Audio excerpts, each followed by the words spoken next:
Olá meus caros, aqui é o Corvo. Quando se questiona a melhor formação do Motörhead, é mais do que consenso que o trio inicial formado por Lemmy, Ed Clark e Phil Taylor leva o troféu. Foram estes três que definiram a sonoridade da banda, em álbuns como Overkill, Bomber e Ace of Spades. Mas se vocês perguntarem qual foi o álbum melhor escrito em termos de composição, de melhor sonoridade e também de produção, sou curto e grosso. Respondo sem hesitar. Este álbum foi o Another Perfect Day, lançado em 1983, com o guitarrista Brian Robertson, mais conhecido como Rubble, um dos guitarristas da fase clássica do Thin Lizzy. Rubble lançou uma série de álbuns formidáveis com o Lizzy, e seu ponto alto foi, sem dúvida, o irretocável Live and Dangerous. Musicalmente era inquestionável a sua competência como compositor e solista. Entrar para o Motörhead na metade de 82, após Ed Clark sair da banda, só poderia ter um desfecho. O som do Motörhead ficaria mais lapidado, melódico e arrojado. Tudo isso soa ótimo, não é? Bem, soaria, se nós não estivéssemos falando do Motörhead e do tipo de fãs que a banda tinha. Eles estavam entre os mais conservadores e inflexíveis do rock, como um todo. Quando Rubble acrescentou refino e maturidade à sonoridade da banda, os fãs do Motörhead logo o odiaram por isso. A mídia especializada, por sua vez, elogiou Another Perfect Day. Ele foi bem recebido por muitos analistas, pois era evidente como o som do Motörhead tinha subido alguns degraus. Muitos podem preferir a sonoridade de Ed Clark e isso não tem o menor problema, questão de gosto. Mas em termos de guitarra, Rubble era muito mais talentoso que ele, estava em outro nível. Os fãs hardcore podem não gostar da sonoridade, mas negar que Rubble era muito mais técnico e arrojado como solista é impossível. Dizer que Ed Clark era melhor guitarrista é surdez, delírio ou puro fanboísmo. A questão técnica é tão óbvia que colocá-la em discussão nem faz muito sentido, honestamente. O que na verdade é mais oportuno discutir aqui é se a sonoridade de Rubble era adequada para o Motörhead. Neste ponto sim, há debate. Como mencionei há pouco, os fãs do Motörhead eram muito conservadores. Semelhantes aos fãs do AC/DC, o desejo deles era de que a banda nunca mudasse, que sempre mantivesse a sonoridade tradicional, mesmo que o trio original já não estivesse mais junto. Quando eles escutaram Another Perfect Day pela primeira vez, ficaram furiosos e começaram a insinuar que a banda ficou mais acessível, comercial e se vendeu para a indústria. Tudo um monte de bobagem, é claro. A base dessas acusações é a incapacidade de lidar com o novo, com a diferença e a carência de gabarito musical que muitos fãs possuem. Para início de conversa, as marcas registradas do Motörhead sequer deixaram de estar presentes neste álbum. Está tudo aqui. O baixo alto e estridente de Lemmy, sempre em destaque na mixagem. A bateria enérgica e selvagem de Phil. Os vocais sujos e roucos. As letras provocativas, mórbidas e melancólicas. A intensidade e velocidade dos riffs presentes em várias faixas. O que mudou e se acrescentou à fórmula, e na minha avaliação elevou a qualidade da mesma, foram as raízes musicais de Rubble, e o fato da guitarra desempenhar um papel mais significativo aqui do que em qualquer álbum anterior do Motörhead. O baixo de Lemmy sempre era o centro, e a guitarra de Ed Clark, em sincronia com ele na parte rítmica, desempenhava um papel coadjuvante. O Motörhead era a banda de Lemmy, e já que ele não conseguia tocar guitarra, ele decidiu deixar seu baixo mais alto do que qualquer outro do mundo. E assim o fez. Com Rubble na banda, isso mudou. O momento de brilhar, ter destaque e deixar o instrumento fluir está bem melhor distribuído. Agora a banda não tinha apenas um ícone da cena rock dos anos 70 e do início dos anos 80. E sim dois. Rubble sempre se impôs como guitarrista, e se não pudesse fazê-lo, ele jamais teria aceitado o convite da banda. Phil Taylor era um grande fã do Thin Lizzy, e partiu do baterista o desejo de convidá-lo, o que Lemmy concordou. Mas ainda em 1982, Robo deixou claro que caso ele aceitasse o convite, ele queria carta branca para alterar a sonoridade, mais espaço para a guitarra brilhar. Ele não gostava do estilo do Motörhead, mas apreciava Lemmy e Phil como músicos. O problema na realidade foi a incompatibilidade de estilos musicais. O Motörhead era uma banda pobre em termos de guitarra, e ele, Robo, vinha de um background setentista onde conviveu e aprendeu com vários guitarristas talentosos, a maioria deles solistas. Lemmy aceitou as condições de Robo, com extrema naturalidade. Não era problema algum para ele tocar com um guitarrista mais melódico, pelo contrário. Lemmy acompanhou Jimi Hendrix para tudo o que é canto e amava o lendário guitarrista, como bem vos lembro. Ele sempre apreciou uma guitarra bem tocada, e o resultado final de Another Perfect Day deixou o baixista bem satisfeito. Enquanto viveu, Lemmy sempre falou bem deste álbum. Reconhecia que os fãs o odiaram e que as gravações foram conturbadas, mas também percebia que, com o passar dos anos, e certamente ganhando mais maturidade emocional, os fãs começaram a entender e compreender o que ele significou musicalmente para a discografia. O único problema que Lemmy teve realmente foi com Robo na esfera pessoal. Dois egos e personalidades fortes iriam se chocar cedo ou tarde, e não deu outra. Mas falo disso daqui a pouco.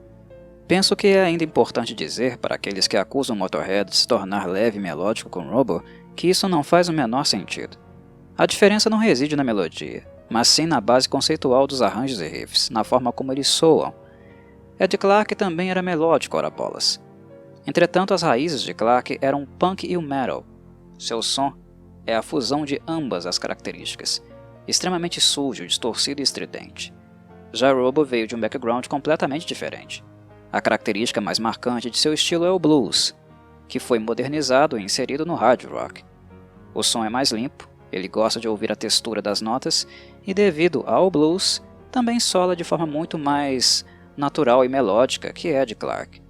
Basicamente, esta é a diferença. Os fãs hardcore do Motörhead odiaram a mudança não porque a música ficou pior, mas porque ela ficou melhor. Acreditem se quiser, mas é a pura verdade. O Motörhead não foi descaracterizado com este álbum. Ele não perdeu sua essência. Basta checarem o tracklist do álbum e constatarão isso.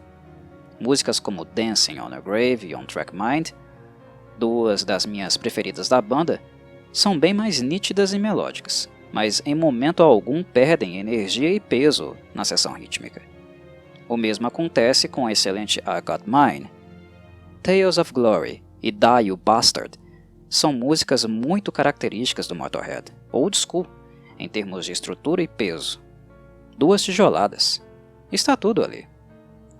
A diferença é que o som está muito mais limpo, produzido e sofisticado que nos álbuns anteriores, com destaque não apenas para os riffs de Lemmy, mas também para os excelentes, constantes e longos solos de Robo.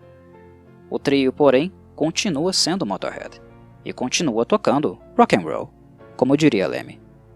A fonte do desagrado dos fãs é que os mesmos estavam acostumados com o estilo boteco copo sujo, aquele estilão boteco copo sujo mesmo de beira de estrada.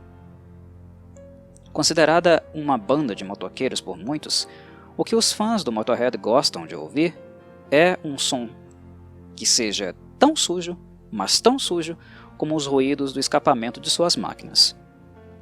E em Another Perfect Day, eles vão encontrar o peso, encontrar a velocidade, a agressividade de outrora, mas não a sujeira. Houve grande desagrado também com a imagem de Robo. Mas pessoalmente eu não gosto muito de falar sobre isso porque é papo de ineptos mentais, de gente intolerante demais e que me dá preguiça. Não me importa como alguém se veste, se toca de vestido ou nu, se veste couro ou veludo, se tem cabelo curto ou longo. Eu nunca dei a mínima para isso. Quando estou ouvindo música, eu estou por inteiro na música e pela música. Ela é a única coisa que me importa. Nunca quis ser amigo de rockstar ou de popstar e não me interessam as tendências estéticas que eles lançam. Eu estou no maldito concerto de música, não na São Paulo Fashion Week. Estou ouvindo um monte de homem barbado, tocando música e estou mais interessado na maneira que tocam, a qualidade envolvida, não na aparência deles. É a única coisa que me interessa, a música.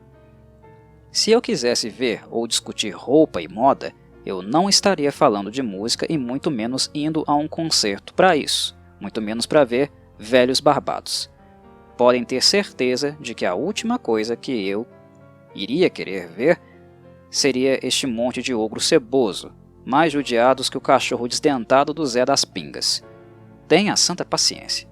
Mas, como era de se esperar, e é até previsível, o fato de Robo usar shorts e sapatilhas de pano, que estavam na moda naquela época, mas não entre os metalheads, é claro, gerou a ira dos fãs, inclusive do próprio Lemmy, que vociferou que aquela imagem não era compatível com o que um metalhead deveria se parecer. Este foi outro motivo de atrito entre eles, e que também fez com que Robo tocasse apenas neste álbum aqui. Entretanto, e talvez o motivo mais importante para o fim da parceria, foi o fato de Robo ser um cara prego demais também. Ego muito maior que o talento dele. Quando ele entrou para a banda, ele exigiu que a sonoridade do álbum estivesse mais próxima das características dele e Lemmy não colocou empecilho, tanto que o resultado final é uma mistura do estilo clássico do Thin Lizzy com o estilo clássico do Motörhead. Este álbum é um híbrido entre os dois. É isto que faz dele tão único e também o meu favorito do catálogo da banda. Faço parte da minoria, pois gosto de música lapidada, como já devem saber aqueles que me escutam neste segmento do canal. A fusão de dois backgrounds tão distintos lapidou o som do Motörhead, na minha avaliação, e por isso eu gosto tanto desse álbum. Mas enfim, retornando a Robo, ele teve carta branca para fazer como quisesse. Lemmy ficou puto com ele já durante a gravação, visto que ele levava longos períodos até que soasse da maneira como desejava e seus solos ficassem perfeitos. Ele era perfeccionista, e Lemmy, impaciente, conta que em certas faixas ele levou mais de 17 horas para gravar a versão final. O estopim, porém, foi quando Robo começou a se negar a tocar músicas clássicas do catálogo do Motörhead, por pura babaquice. A banda se destacou, durante a sua história, por ser workaholic, inserida em um ritmo de trabalho incessante. Era estúdio, estrada, estúdio, estrada. E na altura em que Another Perfect Day foi gravado, ela já possuía um catálogo vasto e muitos hits. Por mais que o estilo de Robo não tenha absolutamente nada a ver com o de Ed Clark, músicas como Ace of Spades e Overkill se tornaram hinos da banda, muito estimadas pelos fãs. Quando alguém comprava ingresso para um show, era natural que desejasse ouvir tais canções. Ou seja, Robo também não se ajudou para que o clima de tensão entre ele, a banda e os fãs fosse reduzido. Seu ego, ao entrar em choque com o do próprio Lemmy, interrompeu o que poderia ter sido um line-up formidável, dando origem a álbuns muito bons. Infelizmente, Another Perfect Day foi o único com este trio. Particularmente, eu adoro este álbum. Não fico em cima do muro. Quando eu conheci o Motörhead, de forma cronológica, eu fui ouvindo os álbuns da formação clássica. Mas quando cheguei neste aqui, ele logo impactou meus ouvidos. E no bom sentido. Senti logo que musicalmente haviam subido um degrau com ele. Como ouvinte, nunca gostei de me limitar apenas a um estilo ou gênero. E quando peguei os álbuns do Motörhead para conhecer, meu ouvido já era bem menos estereotipado. E talvez isso tenha me tornado menos intolerante e mente fechada com Another Perfect Day. De qualquer forma, creio que, mesmo aqueles relutantes em aceitar a pequena mudança de direção, cedo ou tarde acabam reconhecendo a qualidade musical introduzida por Robo neste álbum. Com o passar dos anos, se torna cada vez mais óbvio que este não foi o pior álbum do Motörhead, como muitos disseram. Ao contrário, ele foi um dos melhores e a rejeição dos fãs não passou de puro conservadorismo. Ele envelheceu muito bem e, mesmo em 2020, continua soando como um baita álbum de rock and roll. E tenho dito. Um abraço a todos e saudações Corvides.